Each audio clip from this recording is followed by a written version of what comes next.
Welcome to Labor on the Job. I'm the host, Steve Zeltzer. Tonight we're going to be looking at climate changes, labor, and working people, and what that means, the climate changes for working people.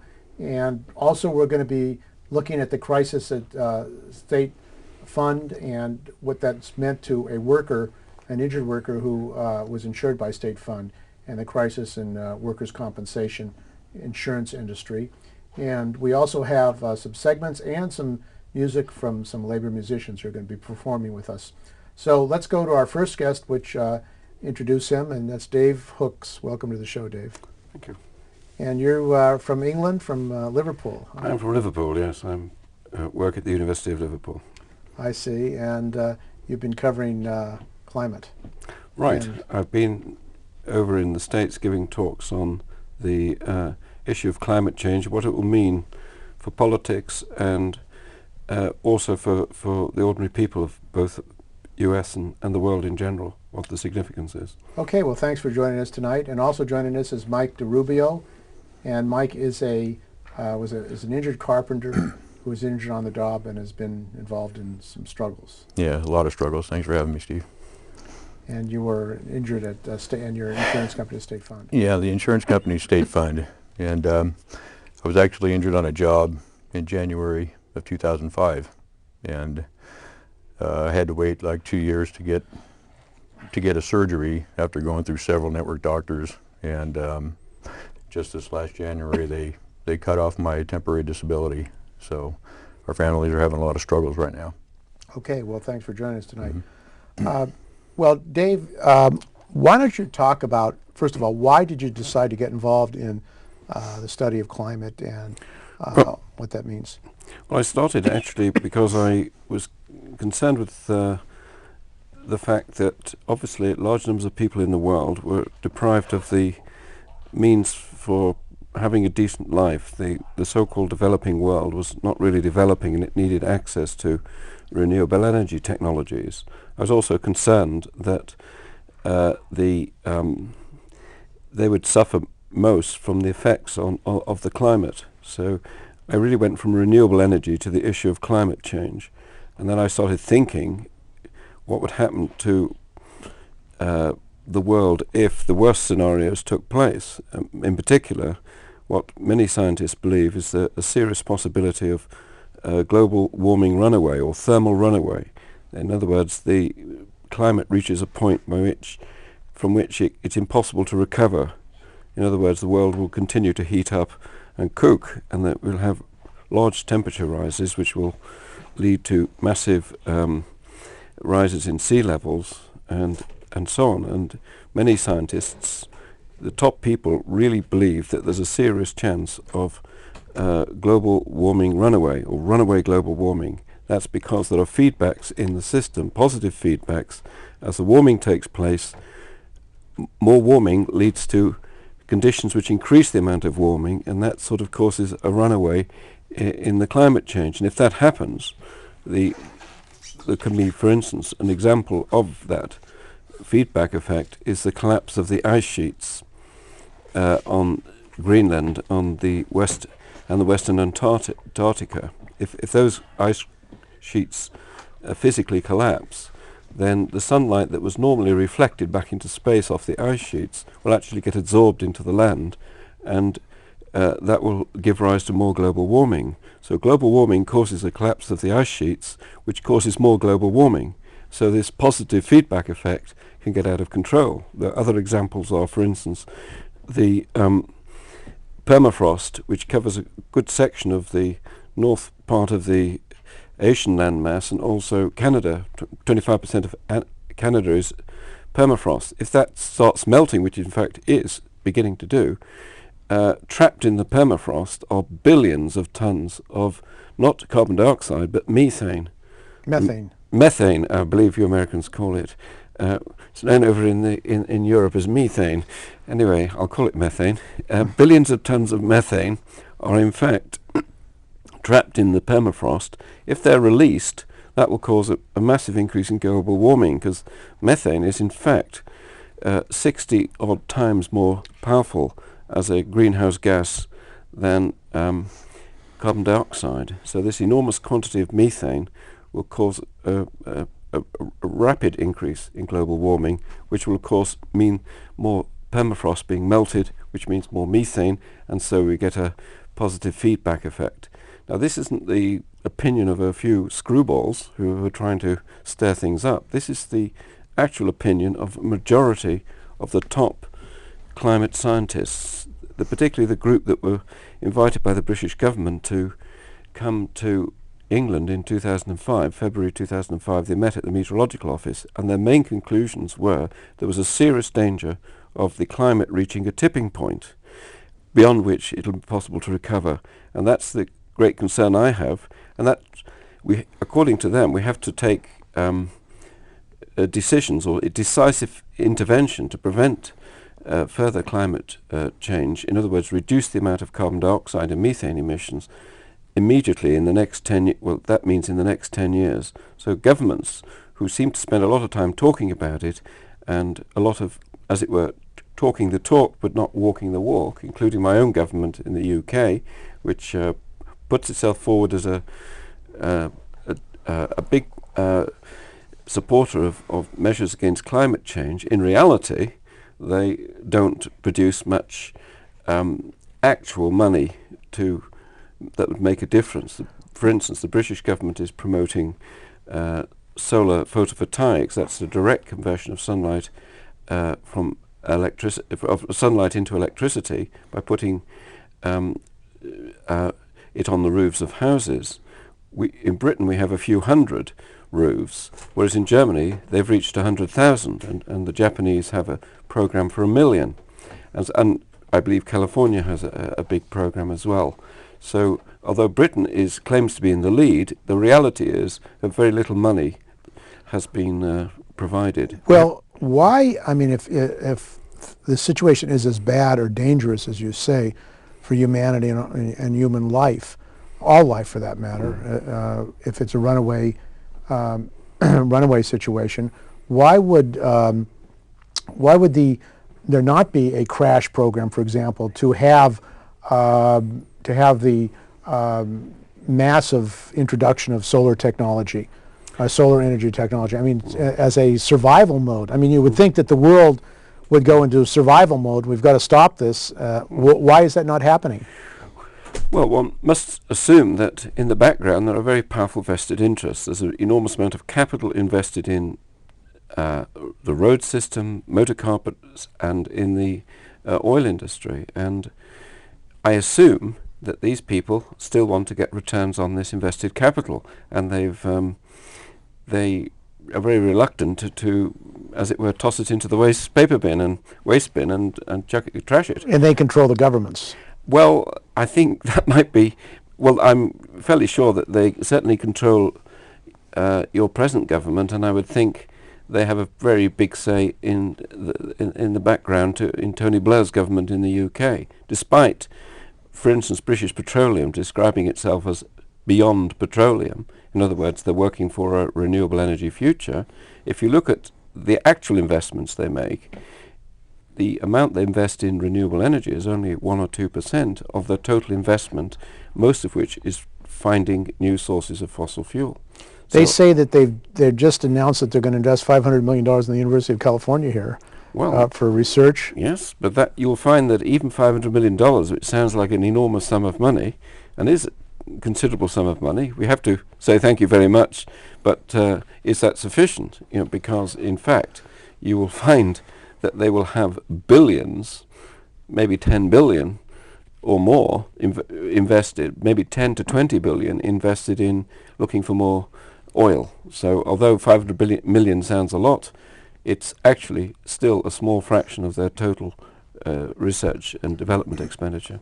Well, so it's your estimation that this is a serious danger, like the majority of scientists in the world. Yes, of course. And what does that mean as far as transforming life and the economies and the work of people, working people, so that we can survive this and we can try to control the warming that's going on now globally? Well, we have to cut back our consumption. Those in the advanced economies have to cut back their amount of consumption. It can be done. For instance, even Sweden, which is still a sort of mixed economy, it's a much greater social control, they've managed to cut their energy consumption to be 25% of what the US's energy consumption per capita is. They are, in fact, they have a higher standard of living than the US, and they are also more efficient in the economic sense.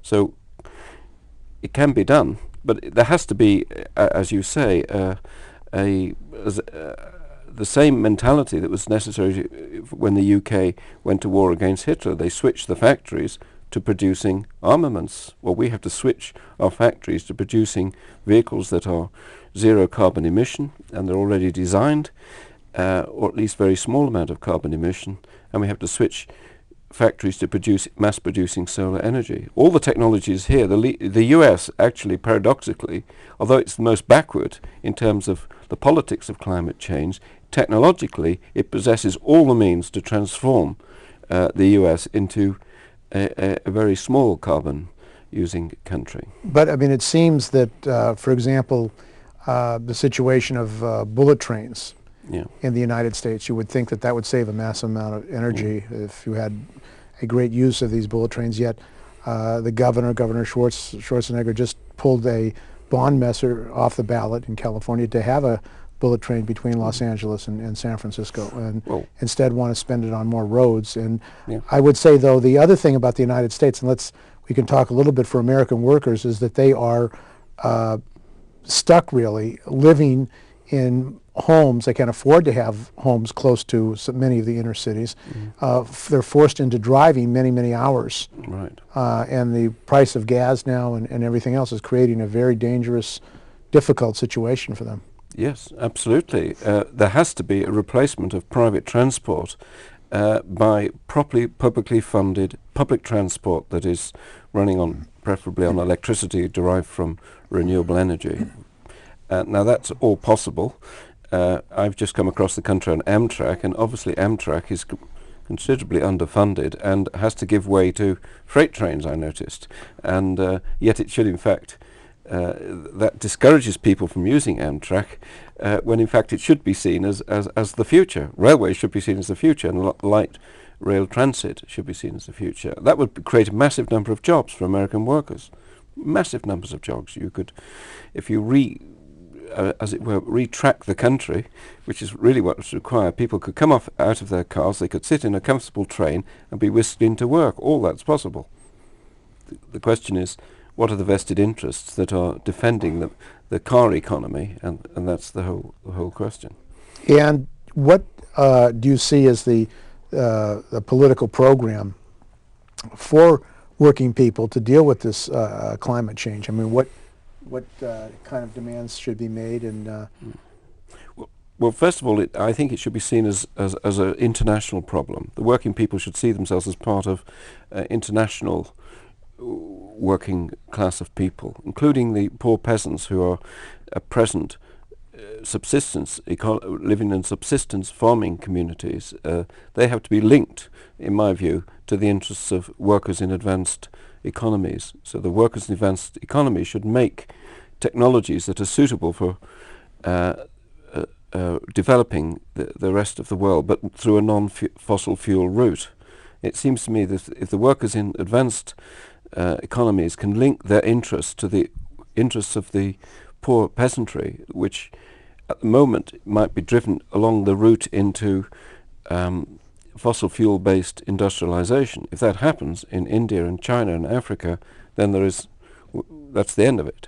That would be absolutely disastrous. So the workers in advanced capitalist countries should see their interests linked to those worker peasants in the developing world, and they should try to draw up a program that will benefit both of them. But it seems, for example, in the development of China and in India, they're basing their development plans along the lines of the United States, along the lines of Western Europe, for more highways, more cars. There are 10,000 cars a year that are being sold in China, and I understand they're building one power plant a day or every 5 days in China, and this is going to lead to a tremendous increase in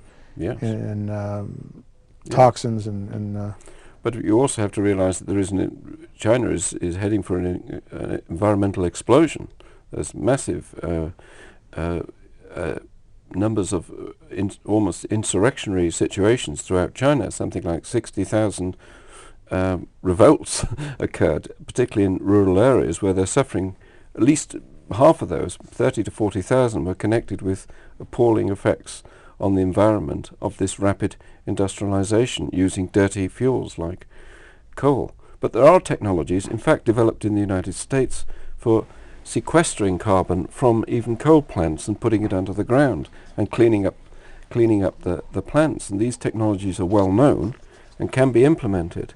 But of course, it would require a true cooperative effort. It would require political changes in China. It would require political changes in the United States. But there could be a cooperative movement to prevent China from, as it were, destabilizing the climate through its understandable desire to move to develop its economy. Now, why don't you talk about some of the work that you've been involved in, or projects you've been involved in Liverpool, right, in your area? Well, although I work in the university, I actually come from the Dock Road community in Liverpool. And you knew Lenin, actually. You were yes, that was my real claim to fame, is that I spent some time in my school, which was Quarry Bank. And if you know the history of these things, the Beatles were once called the Quarrymen, and that's because Lenin was in our school. I spent some time in the back of the detention class, where I was a frequent attender, and permanent resident was John Lennon. And so I got to know him and from that background. So anyway, I'm from this sort of working class community near the Dock Road of Liverpool. So, I've been acting as a sort of unpaid scientific and technical advisor to the former dock workers who formed a cooperative after they were locked out. There's a famous strike you may have heard about, and I've been working on the possibility of them helping to set up not-for-profit social enterprises in working class communities in Liverpool, where the community can own its own renewable energy power plant, so they can supply themselves with electricity and with heat for a fraction of the cost that would be they'd have to pay from the private utilities. And also shipping workers could be involved in this as well. That's right. I believe that it's possible for I've discussed with shipping workers the possibility of, particularly shipbuilding workers who build our nuclear submarines, the possibility that they could build ships that would link communities in advanced capitalist countries with communities in developing countries, so they could exchange products and expertise, and they could act as a kind of working holiday for workers and people from both communities. And so that possibility is a real possibility. It would create a lot of jobs for shipbuilding workers. They wouldn't be participating in building weapons of mass destruction, which they are at present. And I've discussed this with the trade union leaders, and they were very interested in these sort of possibilities. Of course, it needs funding from central government, but we are planning, in fact, to spend 25 billion to refurbish our nuclear missile deterrent, which most people in England regard as a grotesque waste of public money. And I and my fellow scientists are talking about the possibility of using the money to do much more useful things. For instance, building ships that will link between advanced countries and developing countries. Do you see a change in the thinking of people? I mean, you've been traveling in the United States, Yeah. and talking with Americans, and had a lot of chance to talk on your Amtrak trip to the West Coast. Right. One of the advantages of the long delays in trips on Amtrak across the country is that we had a wonderful time having a chat with everybody in the observation car coming across the Rockies and so on. I actually found everybody I spoke to, very critical of the government, very critical of this enormous waste of money and life in Iraq, and quite open to the suggestion, which I came up with, that, well, if you'd spend half the money actually doing good in the world, creating technologies for sustainable development, etc., then you'd have a lot of friends now rather than a lot of enemies. And Al-Qaeda wouldn't have boosted their Well, recruitment. this $500 billion that the United States has spent, the death of Americans, the death of hundreds of thousands of Iraqis, if half of that, Yes. 250 billion, had been spent on solar panels, on energy efficient technology, on mass transportation, public transportation, the United States would have probably have gone a long ways towards solving its problems. But it seems to be that that's not the direction this government and other governments are going, that are spending massive amounts of money and militarization and That's right. and the use of oil in the war. I mean, that's one of the reasons for the high price of oil, is the massive amounts of oil being used up in war. That's one of the highest users of oil and fossil fuels. Well, exactly, but it's now time for American people to, as it were, start voting for people or putting pressure on their politicians to change this situation, this extraordinary waste of human resources, which is going on year after year, and to insist that the politicians don't take money or bribes in advance from corporate interests. It seems that they should have other way of funding their election campaigns and not be, as it were, bought and paid for in advance by these entrenched interests. Now, have you seen this new film by Al Gore? I have, yes. I thought it was excellent film, well presented, and he's clearly a master of the subject. The only disappointment I felt was at the very end, when his proposals for what to do about it were not, in my view, nearly as radical as he didn't at all question the sort of economic basis for a lot of this. And what is the climate economic basis?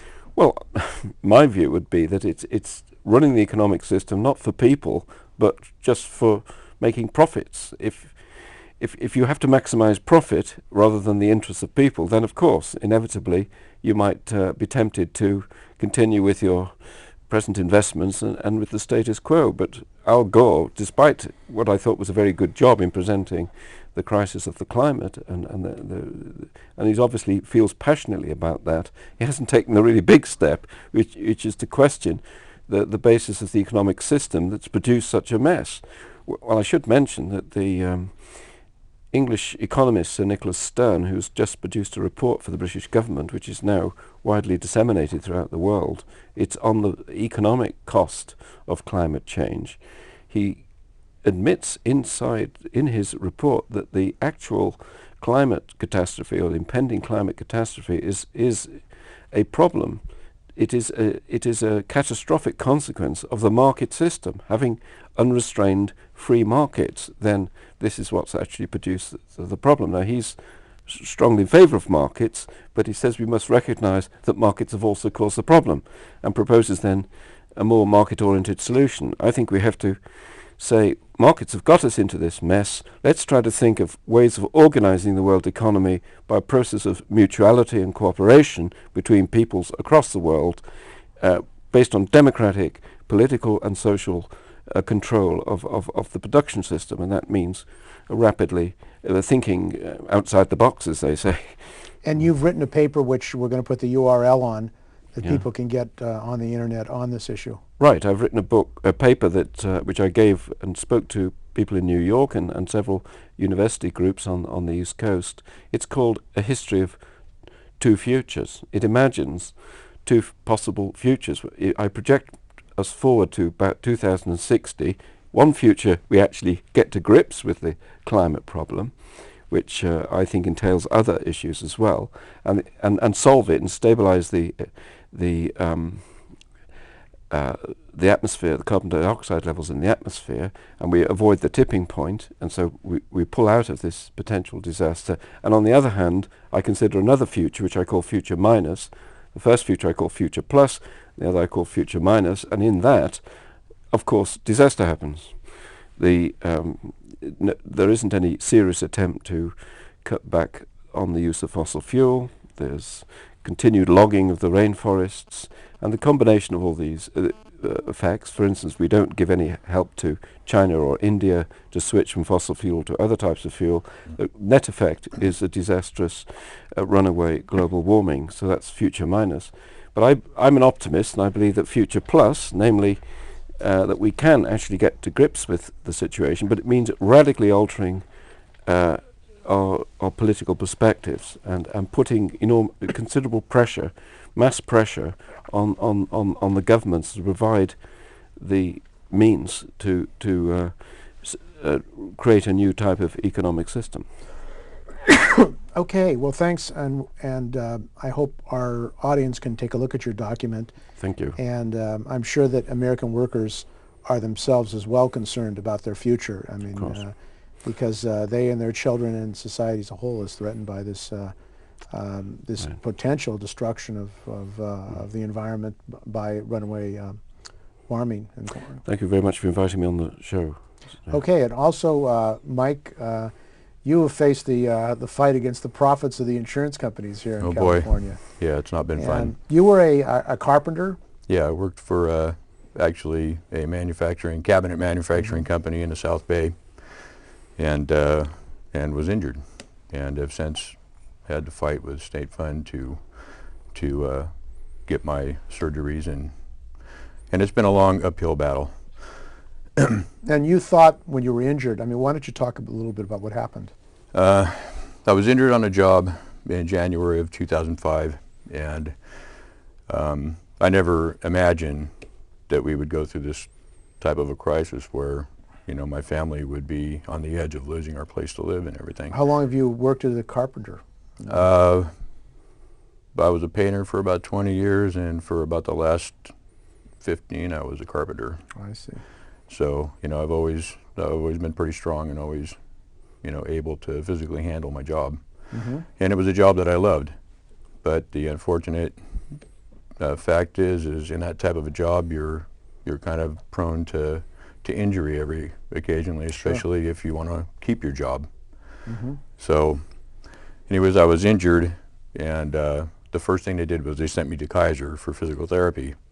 And Kaiser and State Fund and Blue Cross, I believe, have this little thing going on, and the treatment that I was getting was less than something that I would. You know, if I did my job the way they did theirs, I would have lost my job.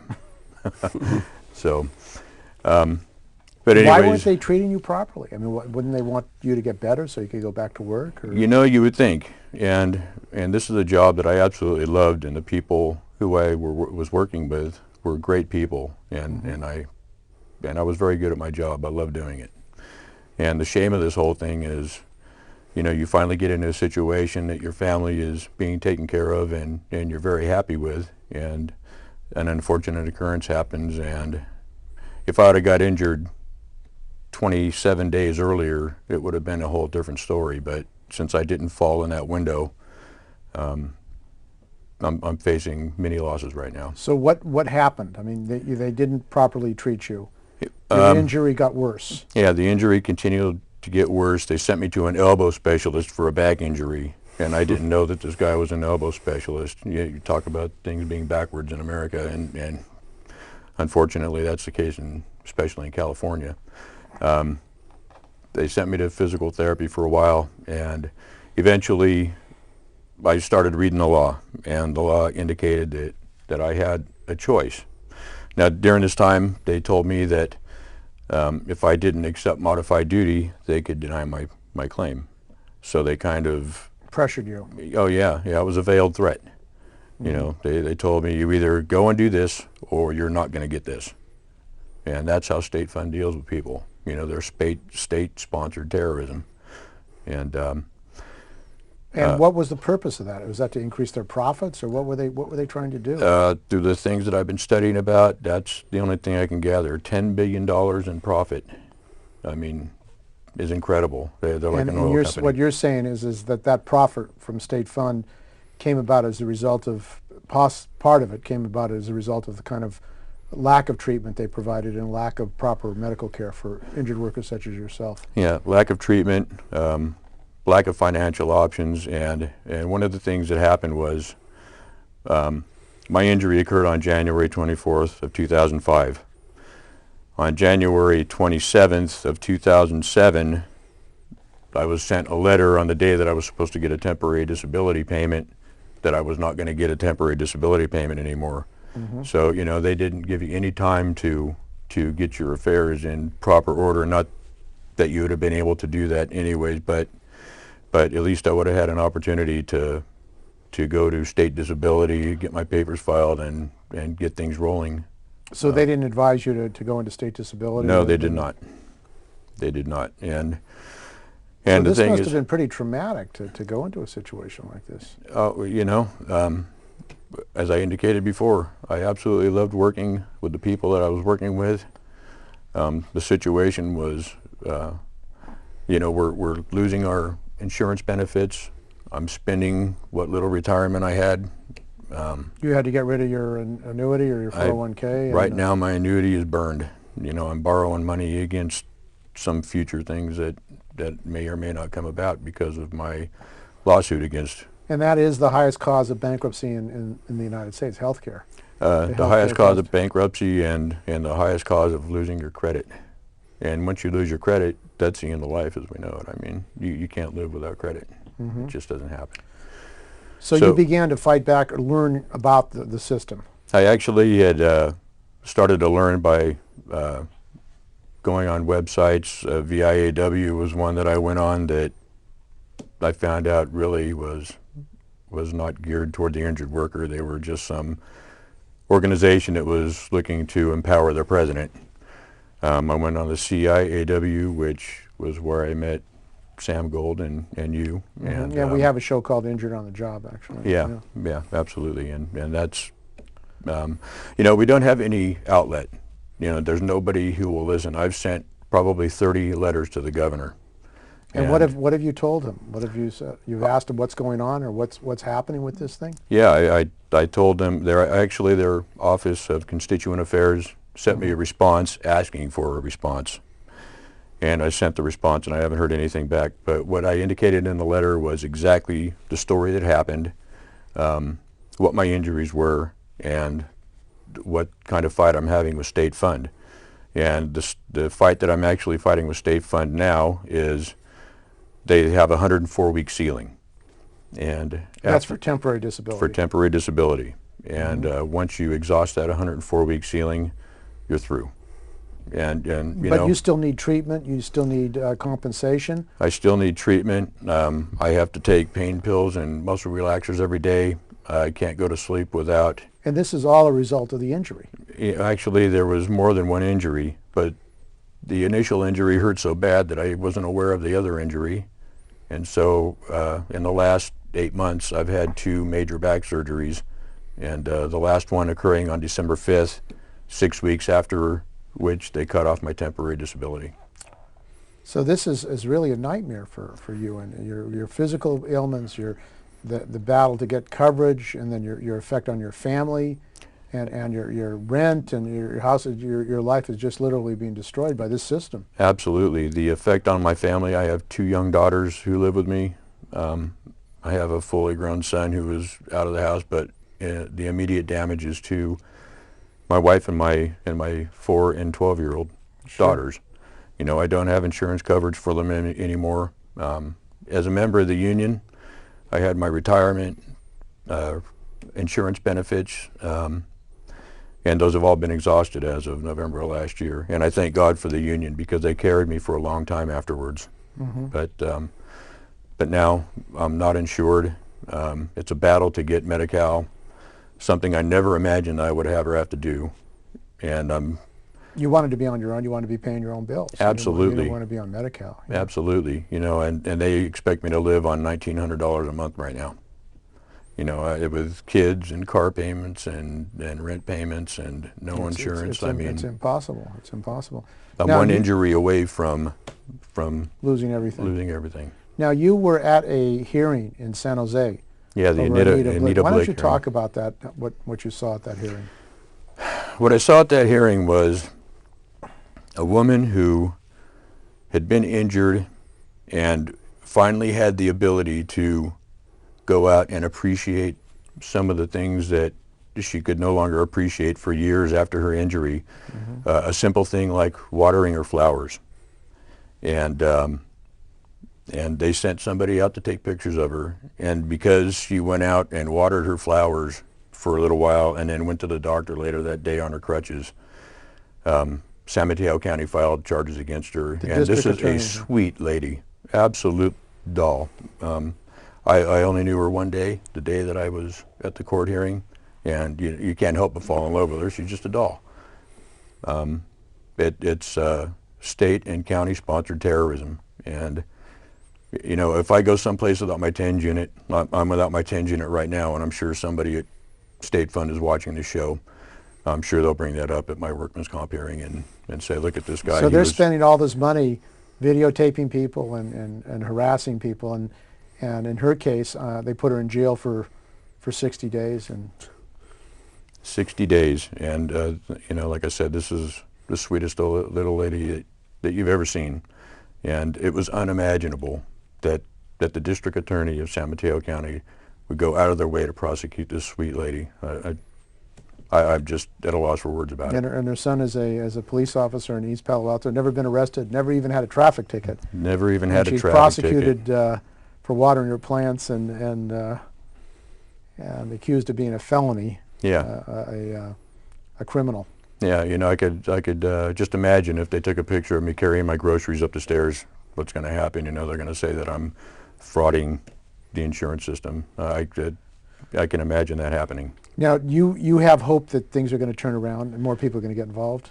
You know, people aren't aware of how to get involved, and this is part of the problem. You know, they're afraid to send letters. I'm pretty sure I'm under investigation right now. I've sent letters to every congressman, senator in the state, and really I've only got one or two responses, and one of them was from Barbara Boxer saying that there's nothing that she could do because it's a state issue. It's not a federal issue. Although there's a lot of cost shifting going on. A lot of cost shifting, yeah. Now, there's going to be a rally on April 28th, Workers' Memorial Day in Sacramento, on the south steps of the Capitol of California. And there are going to be rallies around the country. I assume you're going to be there. I'm going to be there, and I would encourage everybody who has any type of an injury, any type of a workman's comp issue, because this is an opportunity for you to be heard. And you can go to ciaw.org and workersmemorialday.org to get more information. So I want to thank you, Mike, for joining us tonight, and David.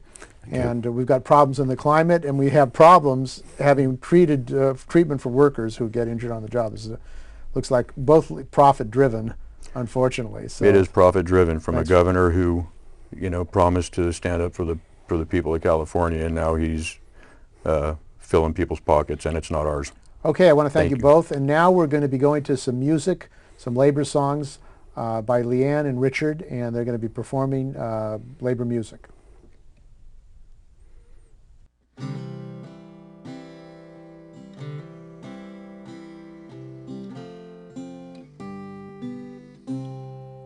I dreamed I saw Joe Hill last night, alive as you and me. Says I, but Joe, you're 10 years gone. I never died, says he. I never died, says he.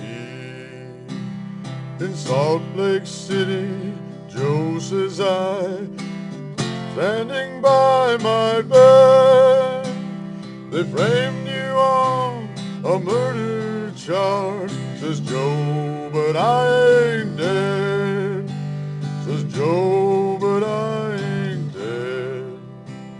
The copper bosses killed you, Joe, oh, says I, takes more than guns to kill a man, says Joe, but I didn't die, says Joe, I didn't die.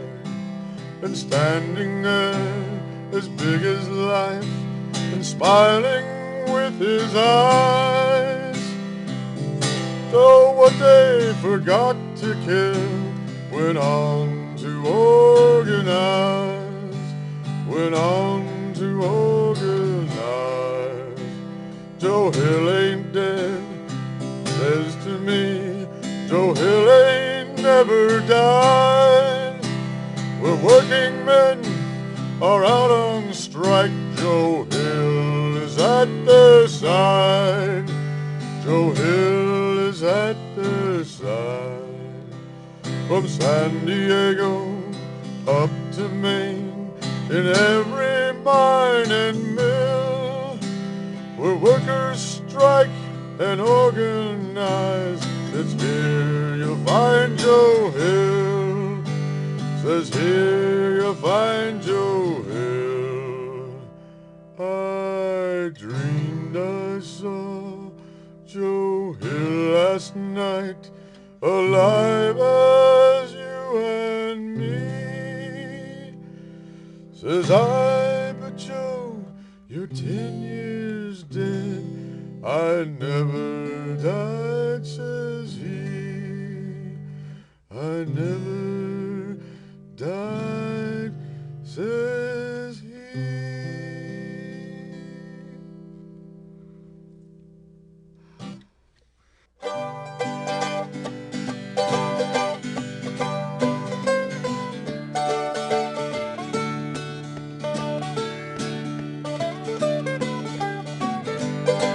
We're gonna roll, we're gonna roll, we're gonna roll the Union on. We're gonna roll, we're gonna roll, the Union on. If the growers get in the way, we're gonna roll right over them. We're gonna roll right over them. We're gonna roll right over them. And if the growers get in the way, we're gonna roll right over them. We'll roll the Union on. We're gonna roll, we're gonna roll, we're gonna roll the Union on. We're gonna roll, we're gonna roll the Union on. And if the cops get in the way, we're gonna roll right over them. We're gonna roll right over them. We're gonna roll right over them. If the cops get in the way, we're gonna roll right over them. Gonna roll the Union on.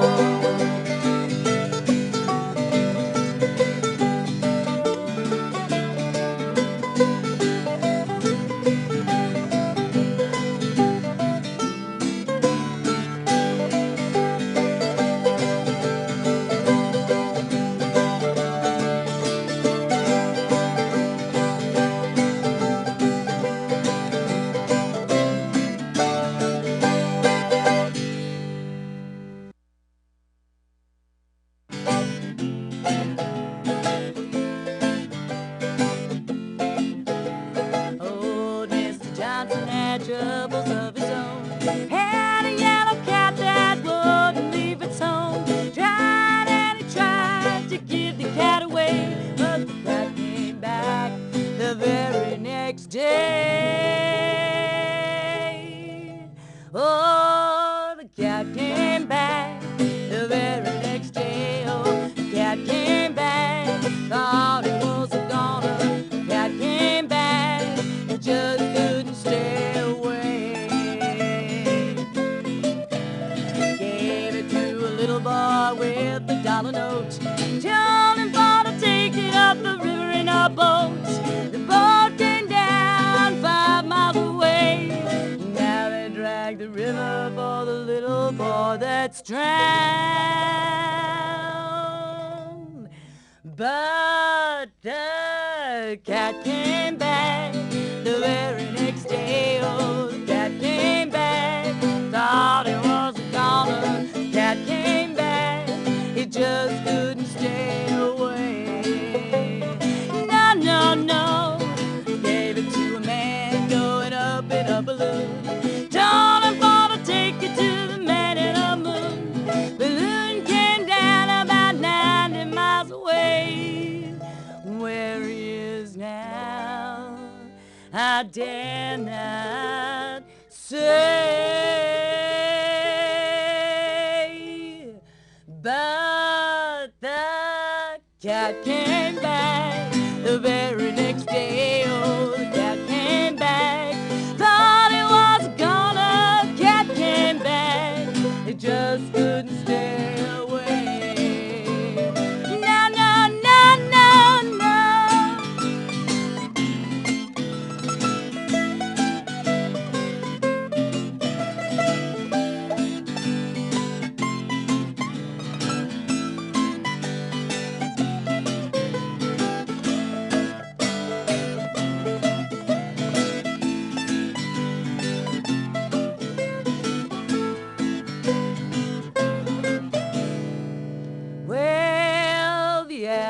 bomb fell just the other day.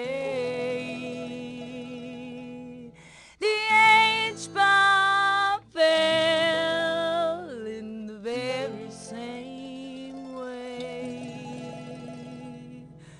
Russia went, England went, and then the USA.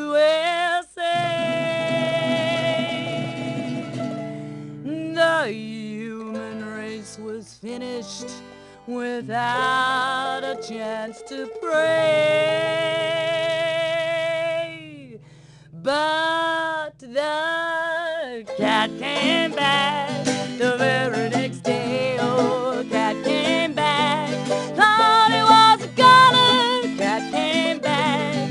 It just couldn't stay away. No, no, no, no, no, no. The cat came back. Cat can't keep a good cat down. No, no, no, no, no.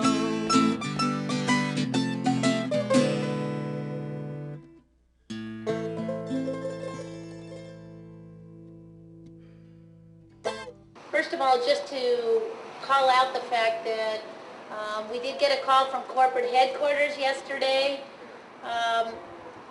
claiming, quote unquote, we know what you're doing, which is interesting because the only people that actually heard about this was media. And it means that, of course, Kaiser has a multi-million-dollar corporate media campaign to look good to the world. The question is, why aren't they spending that on patients? Why aren't they spending that on workers? Why aren't they spending that on health care? So we're trying to address some of those issues today in the hopes that actually Kaiser will listen to us, and instead of just calling and sort of implying a threat, that they'll maybe actually change the way that they distribute their profits. The mere fact that I'm standing here today saying that this is really something wrong with our medical system and our insurance company. A long time ago, we thought that these companies were here to help us in demand of our needs, but that's not the fact. In October 2007, Kaiser turned myself and my family world upside down. My husband was told he had cancer without any warning. He was just simply told he had cancer, and worst of all, he was told he was terminal. Not a family member or friend was with him. He was left to leave on his own, not knowing whether he was upset enough to kill himself or someone else. He came home and just told me myself that he was going to die. They let him walk out of the office. No one assisted him, nor did they care that he was being assisted. He came home, was frustrated, and so was I. William had complained for a number of months that he had a pain in his side. They gave him pain pills and sent him home. The pain continued, and finally, I guess the doctor felt sorry for him and gave him a blood test, and that's when we found out that he had cancer.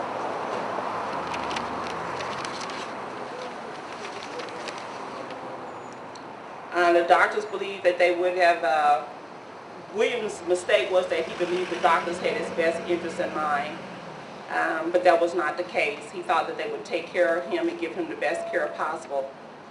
Kaiser's never been honest about the case. He actually honestly told us the truth about how the cancer spread or what occurred. That's basically all I have to say.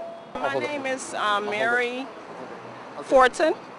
And I'm here today because Kaiser has basically almost killed my husband. They missed a tumor that was there. And I'm sure I'm not the only family that's going through this. How could they miss a tumor? I have no idea when they did ultrasounds and blood work. And he had been a patient there for a number of years as a hepatitis C patient. And all of a sudden in 2006, they finally found the tumor after we had asked him. He had complained about pains in his right side. They gave him pain pills and sent him home and told him it was a pulled muscle. And after about 4 or 5 months of this, I guess the doctor finally got tired of the complaints. He did a massive blood work exam on him, and this is when they found the tumor, that the cancer was there. And what was their explanation for this? We got no explanation. We got none. Basically, they just told us that the tumor grew fast, and it was so massive, now it can't be removed in the traditional way. But they were going to do a traditional treatment on Bill, knowing that he probably would have died on the table, and I wouldn't allow them to do that. They had already set up hospice and didn't even tell us. They were So going to they did this without your permission? Well, they basically had written up a report, and on the report they were saying how massive the tumor was and that they were going to do surgery, and their indications are what they were going to do after the surgery was going to set him up for hospice because they had an idea that he wasn't going to make it. Did you try to get a second opinion? Yes, I did, and was told the only opinion we could get was inside Kaiser, and that if we got another one outside, they wouldn't pay for it. They've spent millions of dollars recently trying to clean up their act, but the bottom line is Kaiser's about money. And our politicians, they grease their hands and they pass laws to cover Kaiser, and that's why they do what they do. We're all entitled to insurance. We're all entitled to great medical care. That's what we pay for, you know, and Congress should get off their butts and do something about it. But they're in the bed with these guys, so what the hell? So you're saying that Kaiser really is controlling Congress, so there is no oversight? There isn't. No, there is no oversight.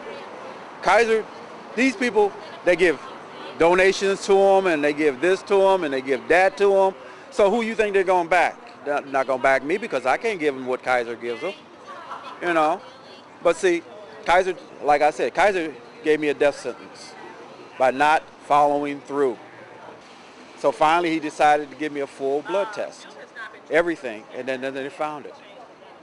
And like since November, I've been diagnosed since November, I haven't had treatment yet. And you worked, where did you work? Pacific Bell. For how many years? I worked 30 years and retired with 34. So you were getting medical coverage through Pacific Bell. Right. Kaiser, 30 years I was with them. And this is how they treat me, you know, and I don't like it. So I'm not trying to really start anything, but I want them to understand that you can't treat people like dogs because we're not. You know, we're paying your salary, you're getting our money. Give us what we need. We need treatment. We need health care, and not your CEO making $50, $60 million by you guys saving them money. Take that $50, $60 million that you're going to pay him and get some health care out here for these people.